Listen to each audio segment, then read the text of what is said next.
Les amis, débrief aujourd'hui de ce Strasbourg-Lyon, plutôt ce Lyon-Strasbourg victoire 2-1 dans un très bon match avec une première mi-temps qui a été assez joueuse des deux côtés et une seconde mi-temps beaucoup plus âpre avec énormément de duels, de combats physiques et même une expulsion de la part de Doucouré qui a fait un attentat sur Malik Fofana à la 67e minute. Il a probablement blessé Fofana pour quelques semaines, qui est sorti sur civière suite à ce vilain tacle de la part de Doucouré, sachant que l'arbitre du match n'avait pas sifflé faute de base, hein. Il a dû aller voir la VAR pour se rendre compte que, ah ouais, effectivement, il y a eu quand même un sacré coup de fusil sur Fofana qui, je l'espère, ne va pas perdre sa cheville, voire son genou dans les prochains jours. J'ai pas l'information au moment où je tourne la vidéo pour savoir exactement quel est l'état de sa blessure, mais on peut s'inquiéter. Alors, Dieu sait que je trouve que Fofana, depuis le début de la saison, est particulièrement mauvais, mais bien sûr, on lui souhaite son rétablissement à 100% et qu'il puisse nous revenir parce que on est quand même meilleur si on a un Fofana à minima sur le banc à l'Olympique Lyonnais, surtout dans l'état dans lequel est notre ligne offensive. Ceci étant dit, ça ne nous empêchera pas de parler du match de Fofana jusqu'à la 67e minute, bien sûr. En tout cas, les amis, on va débrief tout ça. Je compte sur toi, le pouce bleu, l'abonnement, le petit commentaire, que tu sois strasbourgeois ou que tu sois dans notre club de Ligue 1 et bien évidemment de l'Olympique Lyonnais. Eh bien, tu es le bienvenu dans l'espace commentaire. Victoire 2-1 qui fait extrêmement plaisir, qui permet à l'OL de se relancer totalement dans la course à la Champions League, parce qu'on aurait déjà été un petit peu distancé. Avec 3 défaites d'affilée, ça aurait été quand même compliqué de pouvoir espérer de revenir rapidement. Et si on regarde le classement, on voit qu'on est actuellement 4e de Ligue 1 avec le même nombre de points que l'Olympique de Marseille, donc 18, et seulement à 1 point de retard du grand RC Lens, qui est 2e de Ligue 1. Et oui, je vous l'avais dit, hein, J1, rappelez-vous, allez voir le débrief de ce Lens-Lyon. Je vous avais dit que Lens serait très dur à battre cette saison, notamment chez eux.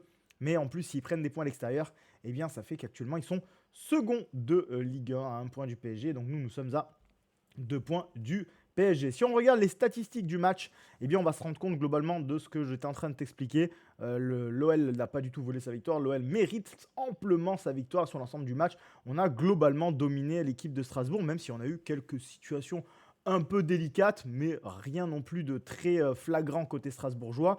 Ils peuvent surtout dire merci à leur excellent attaquant Panicelli qui a mis un très beau but avec surtout un excellent déplacement qui a mis Mata un petit peu dans le vent. Mata n'a pas vraiment bien suivi le déplacement de Panicelli. Derrière, il marque tranquillement.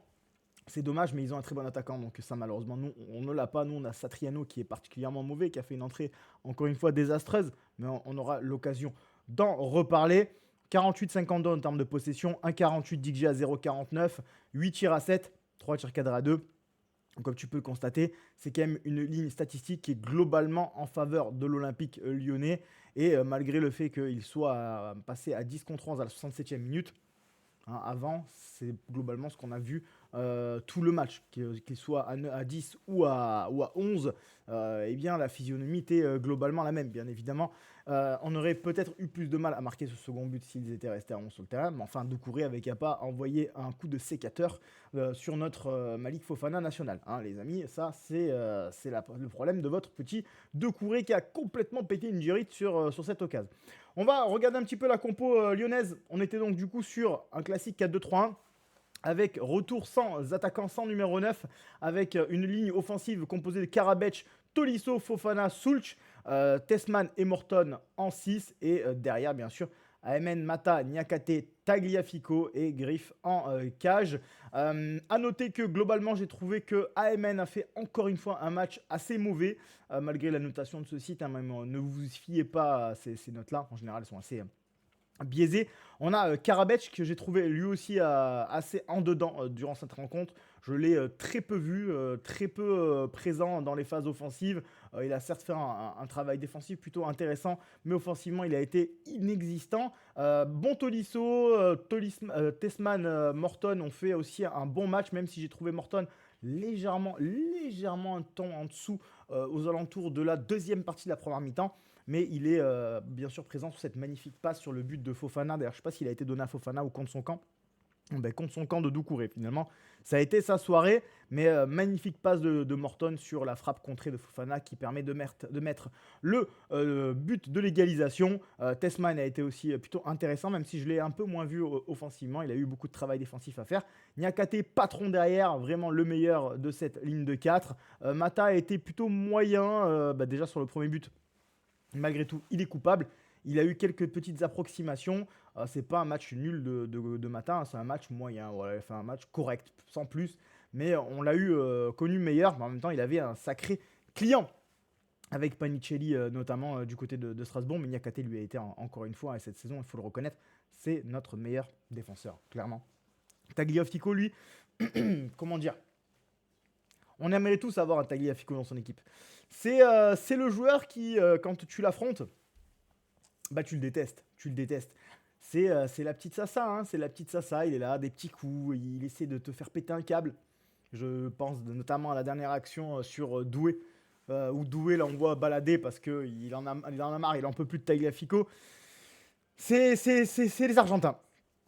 C'est les Argentins, côté strasbourgeois, ils ont Barco, nous on a Tagliafico, à Marseille ils ont Balerdi. Bon, il y en a dans à peu près toutes les équipes en ce moment, et il faut des joueurs comme ça. Et c'est très précieux, notamment aussi par son expérience. Donc même si son match a été ok, eh bien c'est très important d'avoir un joueur comme Tagliafico dans un 11. Ça va t'aider pour réussir justement d'un côté à toi garder ton calme et être dans la maîtrise, et dans l'autre sens à faire disjoncter certains joueurs un peu jeunes qui pourraient éventuellement prendre des cartons rouges ou eh bien sortir du match grâce à Tagliafico. Donc ça c'est assez intéressant d'avoir ce style de joueur dans son équipe, même si c'est pénible à affronter, je vous l'accorde. Soulch, la note 6.6, je suis pas d'accord, j'ai trouvé que ça avait été le meilleur offensivement chez nous. Beaucoup de déchets bien sûr, mais d'efforts. Beaucoup d'efforts, une grosse occasion notamment au bout de quelques minutes où il part tout seul au but, presque, et il part quasiment du milieu de terrain. Et il met une grosse frappe bien arrêtée par Panders qui a fait un très gros match. D'ailleurs, pas étonné qu'il ait la meilleure note de son équipe.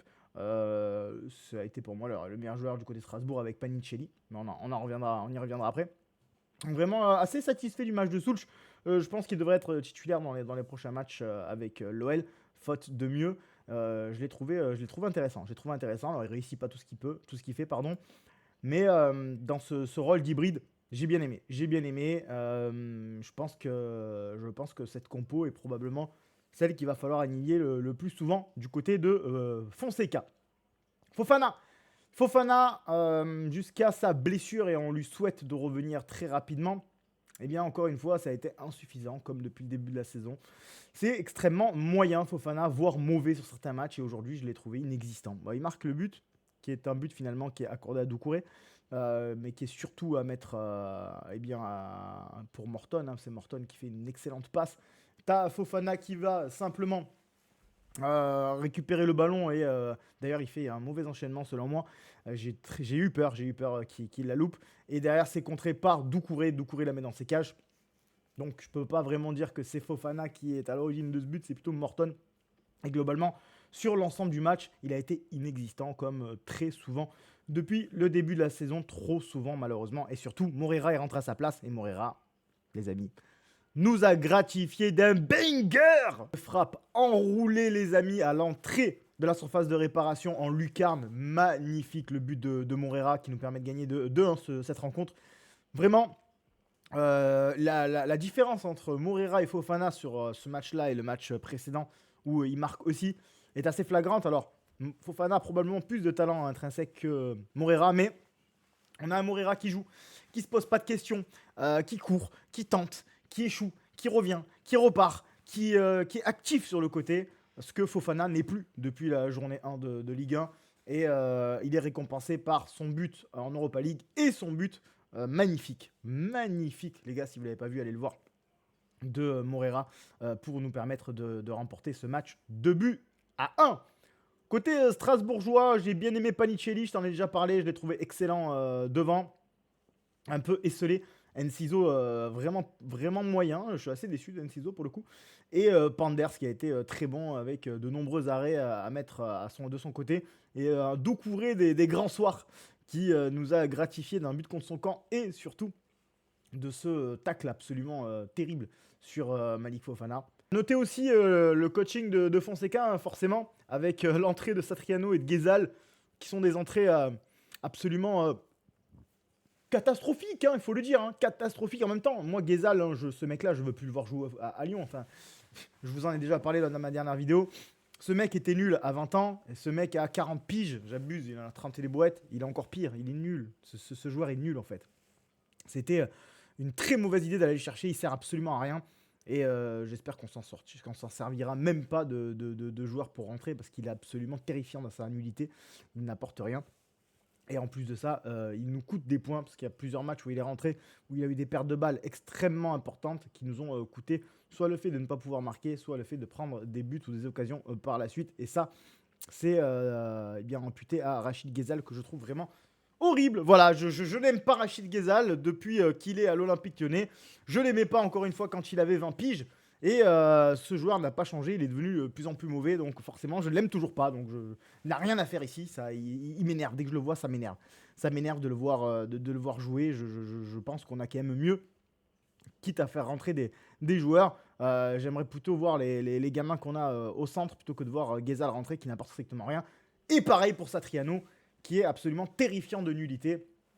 Il perd tous les ballons qu'il a, il va à 2 à l'heure, il loupe une énorme occasion sur un corner où, encore une fois, il met un plat du pied qui renvoie en corner au lieu de simplement ouvrir son pied pour marquer. Alors, Satriano, c'est très compliqué, et encore une fois, à la place de Satriano et Ghezal, je préférerais voir Alessandro Gomez ou Molébé, c'est tout. Quitte à ce qu'ils soient moins bons, c'est pas grave, mais eux, ils sont vraiment horribles. Donc, je préfère voir des jeunes pour qu'ils gagnent en expérience plutôt que de voir ces deux mecs-là qui n'apportent strictement rien sur le terrain et qui en plus de ça nous loupe des choses absolument immondes, hein. Vraiment l'occasion de Satriano là encore une fois, ça me rappelle celle qu'il a loupé plat du pied aussi, pareil, qui met au-dessus de la transversale, c'était contre Nice si je ne m'abuse. Là c'est à peu près la même chose sauf qu'au lieu de la mettre au-dessus de la transversale, bah, il s'améliore, il l'envoie en corner de l'autre côté. Bon bah c'est bien, bravo Satriano. Merci pour tout, vraiment c'est terrible d'avoir que nous avons comme entrée Ghezal et Satriano. Et Moreira il rentre entre guillemets par défaut, parce que Fofana s'est fait blesser. Donc il n'y a pas non plus 40 cartouches sur le côté pour Fonseca. Donc est-ce qu'on peut dire bon coaching? Non, hein, c'est juste un coaching d'opportunité d'après moi. Et Carvalho qui est rentré à la toute fin, qui n'a pas eu grande importance sur le match. Voilà les amis pour ce débrief du match Lyon contre Strasbourg. Globalement mérité, satisfait, inquiet comme d'habitude par notre prestation offensive. Mais je pense qu'on a trouvé la bonne formule avec Soulch en faux numéro 9. Je pense que c'est notre meilleure solution au jour d'aujourd'hui, même si ça se dit pas vraiment au jour d'aujourd'hui forcément, mais bon c'est une expression qu'on sort tout le temps, c'est terrible. Fofana, j'espère qu'il va quand même revenir et qu'il sera dans des meilleures dispositions. En attendant, on aura probablement Moreira titulaire. On verra ce que ça donne. Peut-être qu'en tant que titulaire, il sera moins bon qu'en tant que joueur entrant. Mais je vais lui faire confiance et ça ne pourra pas être pire que Fofana, qui est assez inexistant et transparent depuis des semaines maintenant. Karabech a fait un match moyen, mais globalement, on est quand même assez satisfait de lui depuis le début de la saison. Et pour le reste, on a été assez solide. AMN, c'est toujours un joueur que je trouve extrêmement moyen, voire nul. Mais on n'a pas forcément mieux du côté droit, c'est ça qui est terrible. Donc on va faire avec, parce que Kluivert, c'est compliqué. On verra éventuellement le joueur de Rennes qu'on a signé. Je pense à terme prendra la place d'AMN globalement. Mais pour l'instant, on n'a pas eu l'occasion de le voir. Donc on verra probablement la semaine prochaine. Voilà les amis, mais écoutez, je vous abandonne là-dessus. Petit pop-scriptum, si j'ose dire, hein. J'ai une toux de folie en ce moment, donc j'ai du mal à parler longtemps. Je suis obligé de faire plein de cuts. Des fois, j'oublie des choses parce que bah forcément, à force de tousser, de faire des cuts, etc., des fois, on oublie ce qu'on avait envie de dire. C'est pour ça aussi que j'ai pas pu faire 2-3 vidéos cette semaine sur la chaîne foot. Je vais essayer de me rattraper cette semaine si ça va mieux au niveau de ma toux. Voilà, en tout cas, j'espère que vous avez passé un agréable moment dans cette vidéo. On est content parce qu'au niveau du classement, eh bien, on se rapproche de la tête et on a égalité avec l'OM et à 1 point de lance. Et seulement, malgré tout, à 2 points du PSG. Il va falloir maintenant enchaîner la semaine prochaine. Sur ce, les amis, je compte sur vous. Le pouce bleu, l'abonnement, le petit commentaire et bien sûr, allez l'OL. Et puis, bon, on se retrouve cette semaine pour de nouvelles aventures sur la chaîne foot. Allez, ciao les amis.